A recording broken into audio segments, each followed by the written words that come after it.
Purple Daily is daily Vikings entertainment. We just want the Vikings to win a Super Bowl before we die. I will ride with this group. Seriously, man. Please. And away we go. All right, Vikings Vent Line on Purple Daily every Sunday right here on the Purple Daily YouTube channel. Hit the like button and subscribe button for daily Vikings entertainment. Every Sunday, I like to bring on guests during the offseason to at least talk about what's going on with the Vikings from an offseason perspective, their thoughts on the upcoming season and whatnot. A little programming note, though. We usually obviously have these every Sunday during the offseason, and then during the regular season, which we're just about a month away from, immediately after every Vikings game, Mackie, Judd, and myself hop on here. We try to bring on as many fans as possible to recap the game. On the off-season edition front, this will be the last off-season event line for the next couple weeks. We will do one more off-season event line during the Labor Day weekend, but with the Vikings having preseason games coming up here over the next 3 weeks, there will not be an off-season event line show. That does not mean you can, of course, still hit me up to come on that episode or just come on future episodes. You can do so by emailing me at vikingsventline@gmail.com. So we'll have a little bit of a pause here on Vikings Vent Line after this week's episode for a bit, but then we'll be back with one more offseason edition before the regular one continues throughout the regular season in week 1 against the Giants. If you haven't ever watched, listened, consumed a Vikings Vent Line in season, it's an absolute blast. It's one of the favorite things we do here at Score North and Purple Daily, so really excited for that to fire up on top of the 2024 Vikings season. All right, let's get our guys in here. Let's get Garrett and Kelly in. Boys, thank you for joining Vikings Vent Line. First time, so welcome to the show. Happy to have you guys here. Thanks for getting me on. Garrett, you said you're in North Dakota. You're in Dickinson, North Dakota. I said off mic with you that I once stopped at a gas station in Dickinson, so I am familiar with the Dickinson area. Is it mostly Vikings fans like in Dickinson? Is it kind of a hodgepodge because it's North Dakota, or would you say it's still like the majority of Vikings fans are probably in that state? It's been a combination of Vikings, Packers, Bears, some Chiefs fan. It kind of varies. But probably say a good 3/4 of North Dakota is Vikings fans, and every once in a while you run into a Packers fan or Bears fan. So it's a combination of all those teams and some other teams involved. Depends on where you go. For sure. Kelly, what about you, man? Where are you calling from? How long you been a Vikings fan? What's going on, man?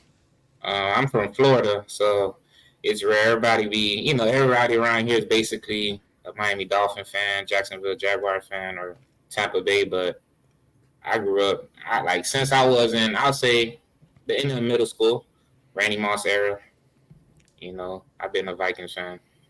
Culpepper. Heck yeah. Well, I mean, Culpepper's went to college, at least in Florida, so yeah, that's obviously, you got some contingency down there. Are you able to watch Vikings games down there? Do you just, get Sunday Ticket? Is that what you end up doing? Yeah, I'll be watching on NFL Sunday Ticket. Okay. Yeah, I've been a Vikings fan, so, most people, they'll clown Vikings, say Vikings suck, and never won a Super Bowl, but I've been a Vikings fan. I'm going to stay loyal. I love it, man. Well, let's get into some questions here on Vikings Vent Line. Garrett, I'll start with you here, dude. When do you think JJ McCarthy will make his first start? So we got training camp rolling on. He's kind of been brought along slowly, but there's been some brief highlights in the early parts of training camp. Does he start at some point this year? Does he ride the bench and learn throughout the season? When do you kind of think the Vikings will give JJ McCarthy the keys to the Vikings offense? So I thought about this for quite a while, and listening to you guys and Judd's camp notes and just seeing social media and his clips of, his progression, all that good stuff. If Sam Darnold messes up very badly in the first couple of games in the season, like the first 8, and he's just not performing the way he needs to perform, I wouldn't be opposed to seeing him this year. But I just don't want the Vikings to rush his progression and just throw him out there and hey, you're 21 years old, guy, go out there and see what we got. So I won't be totally against it, but I would prefer Sam Darnold to start the whole year and then have JJ McCarthy benched. And worst case scenario, like last year, we had to go through 4 quarterbacks because of the injuries. If worst case scenario, we got to see him, we got to see him. But I'm on the boat of have him sit for a year and see how Sam Darnold performs. Are you pretty bullish on what Sam Darnold can do, Garrett? Do you think he can kind of run this offense and keep the Vikings mostly competitive throughout the year if he does have to start all 17 games? I haven't seen Sam Darnold play before, honestly. I've seen tidbits in here, so I'm like, I'll see how the thing rolls out. But I kind of want JJ to kind of see, how he performs. But I'm gonna give Sam Darnold a chance. And right now he has, Jefferson, he has Addison, he has TJ, so he has a good wide receiver core and a decent offensive line. So to see how things roll out, in worst case scenario, we get JJ McCarthy at the end of the season this year. I like it. Kelly, how about you, man? When do you want to see the Vikings turn to JJ McCarthy as their starting quarterback? Honestly, I'm on the opposite side. I kind of would like to see it this year, to be very honest with you, because I don't know if I could trust Sam Darnold yet, to be honest with you, man. Like, I feel like Sam Darnold done showed us, like, what he's really like. I feel like we already see what Sam Darnold is, and seeing the reports on, like, they saying with the practices they've been having with pressure on him, he haven't been the same with pressure, and that's kind of been his, like, gig throughout his career. Like, he folded on the pressure, a lot of interceptions, and like he has like pros, and he know how to throw deep balls, etc. But I think Casey and O'Connell job is on the line right now, so I don't think they're gonna sleep on putting him in this year. I think they just don't want to just throw him in like just easily like that for him not to mess up exactly. But I personally think he could come in by week 3, week 5. Okay.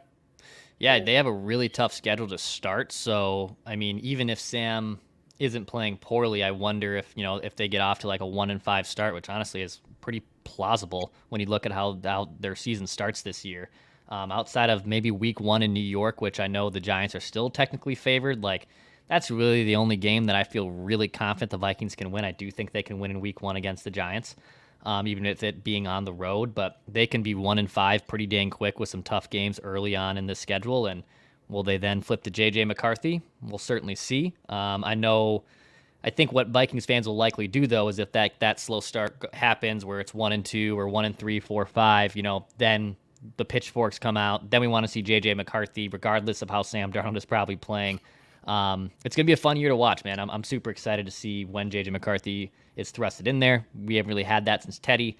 I know Ponder didn't really go very well, but I'm very excited to see whatever that is that JJ McCarthy steps in and becomes the starting quarterback for your Minnesota Vikings. Taking a look at our next question here, boys.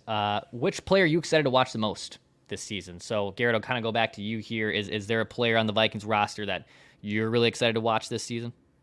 So last year, I had my eyes on Ian Pace Jr. I mean, the guy in Brian Flores' system just thrived. I mean, people were kind of concerned about his size, not being the biggest linebacker in the league. The guy can make tackles. He can run up the middle. So, and being a second-year system, Brian Flores, I think he can thrive even more and reach another level. And I'm just excited to see him and see if he just, takes even more leadership and just gets better and better. And maybe we'll see him just be like a Von Miller type player, which I'm not saying he could be a type Von Miller guy, but, he could be up that level, being the second year. Yeah, he kind of came out of nowhere as a UDFA, and people did highlight him. You're like, hey, this was a guy that probably should have been drafted, but he fell off the board. Vikings paid a lot of money UDFA-wise to land him. Turns into this great story. Next thing you know, he's like wearing the green dot and kind of being the quarterback of the defense, which was pretty sweet. And yeah, even though he's overcome some size issues that aren't traditional at his position or just in the NFL, he's turned into a really good player, and I wonder if there is another gear there. I mean, if you got what you got from his rookie year, you'd certainly take it, but I mean, usually as guys get more comfortable and experience and just learning playbooks and learning tendencies, you'd like to think that there is another gear to him where maybe he goes from nice fringe roster story to, a perennial Pro Bowler or maybe even an all-pro type of player. I like it, man. Kelly, how about you, man? Which player are you most excited to watch this season for the Vikings? I like to see Ivan Pace as well, but I also would like to see the duo with Ivan Pace with Gabriel Murphy. Because I felt like Gabriel Murphy was like a good complementary piece when he was in UCLA. And I feel like with the defense that Vikings has right now set up is very underrated. And I feel like he's going to be a great piece on that team with Dallas Turner, Jonathan Grenard. So I feel like Vikings defense is going to be really good. So I really would like to see the whole defense really this year because I definitely think it's going to be a whole switch around. Yeah, they swapped out. They left Danielle Hunter walking free agency, and he goes to the Texans and gets a big bag. But they kind of replace everyone by losing Danielle Hunter with, to your point, Dallas Turner, Andrew Van Ginkel. We'll see what Blake Cashman has. I mean, do you feel better, Kelly, about the Vikings defense for this season than you did looking at it last season? Yeah, I definitely do, because I feel like Flores was Flores was barely playing with a real good squad. Yeah. I feel like now he has a more very, very upgraded squad. So we have talent all over the board, and they're young, they're fast, physical. So it's going to probably be some real good defense this year. Yeah, I'm excited to watch it too. I mean, Garrett, do you think are you worried about the cornerback depth going into the year? Are you still, mostly just are you kind of living with it, knowing that you got a good pass rush and maybe some other playmakers that can step up? Are you okay with the Vikings defense going into next year? So our defense is way better than it was with Dontel. Dontel defense was absolutely just horrendous. And our cornerback depth, I am concerned about, obviously, but I'm okay with it. I mean, Brian Murphy, he's been okay. But the past few weeks we've been losing, quarterbacks and stuff. So I wouldn't mind them adding another piece or two, maybe some couple of veterans, maybe Stephon Gilmore. I know that's been kind of in the rumor books the past couple of days. I won't be opposed to it, but if I rate my confidence on a scale of 1 to 10, I'll probably go about 5 to a 6. I'm okay with the defense, but they still need to add a few more pieces to really, take that up to a notch and be very, very confident. So. Yeah, I think it's a better squad, and yeah, Flores being back here for a second year, and yeah, having a couple better pieces on his chessboard to make life a little easier for him, I think is probably better, even though Danielle Hunter might be the best player that they ended up saying goodbye to and you have to replace, but you kind of replaced him with multiple guys, so maybe they kind of combine and make up for the loss to Danielle Hunter. I don't know if it's going to be a world-beating, peak Mike Zimmer defense, but I do think it's probably back at least towards a league average defense, and maybe it surprises us and becomes a top 10 unit as well. Kelly, how many games do you have the Vikings winning in 2024? Where are you kind of sitting at right here? I give Vikings a minimum 9 games. Okay. 9 games, and then playoffs, or are they probably right on the out? Okay. Definitely think playoffs. I feel like Bears. I don't know. NFC North is definitely loaded right now. I gotta admit that. But I definitely think Vikings will go to the playoffs. I think ESPN is gonna change the whole narrative and out of nowhere be a Vikings fan. And I see it already. I feel like Vikings very underrated, and that's perfect for them. So it ain't as much pressure on them as they move under the radar. So I definitely think they're gonna whoop teams that's they're underrated against. I personally think they go with Texans. I think they could sneak up and whoop 49ers again. So Brian Flores looked like he kind of learned the offense. So I think it's gonna be some teams people sleep on. So. I mean, there's always the interchange of usually 4 or 5 spots on each conference are up for grabs, where the playoff teams that you thought that were locks from a year ago end up falling off, and then there's obviously naturally progressively there's 4 other teams that step in and kind of take those playoff spots. Could the Vikings be one of them? I think it's possible. The North is a lot better. The Bears being a wild card, maybe with everything they've been able to do and having Caleb Williams, they might win the division. They could also be going through growing pains with a rookie quarterback too. They're kind of their floor and ceiling. I don't know what it is. Lions are going to be good. Packers should still be good. And then kind of what happens with the Vikings and Bears is the bigger question mark. But it's definitely a better division than it has been in years past. Garrett, how about you, man? How many games do you have the Vikings winning in 2024?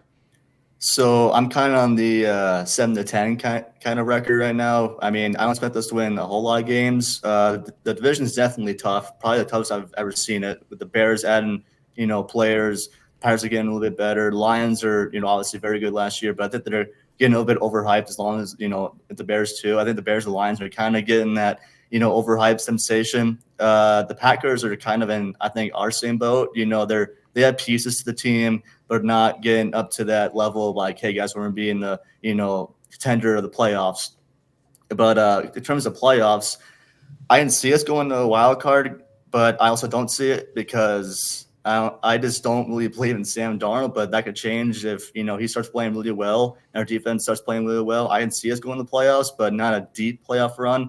But next year, I definitely think we should be in that deep playoff run. Yeah, it feels like everything is gearing up and pointing towards 2025. If JJ McCarthy develops appropriately, you'll have a lot more cap space. They have less draft picks as of now, but I can see them still obtaining a few extra ones, or heck, maybe even. I know people don't love when the Vikings or Kwesi specifically trade back, but trading back is a way to get some more picks. Maybe just don't go back 20 slots this time like you did the first time around. So there's a lot of different ways where I think the Vikings are more aiming towards 2025, and this one being a developmental year and seeing what happens with JJ McCarthy and everything else. The Vikings are too good to be one of the 5 worst teams in the NFL, pending like just significant injuries or Darnold and McCarthy not being sustainable quarterbacks. But I think they're probably a 7 to 8 win team if they can make the playoffs, and obviously even better. Guys, before we wrap up, Kelly, any last takes you'd like to get out? Any shout-outs you'd love to give here on Vikings Vent Line? The floor is yours. Me personally, I just think the Vikings going to be slept on. I personally think Vikings going to be slept on, but yeah, like you said, I think we're going to be at the minimum wild card, though. I like to give a shout-out to my girl, all the Vikings fans, of course, from Florida to Minnesota, and you guys for keep doing y'all thing. I appreciate it, man. Yeah, we're hold things down there in Florida. Have you ever been to US Bank Stadium for a game up here, Kelly, or no? No, I never have. Okay.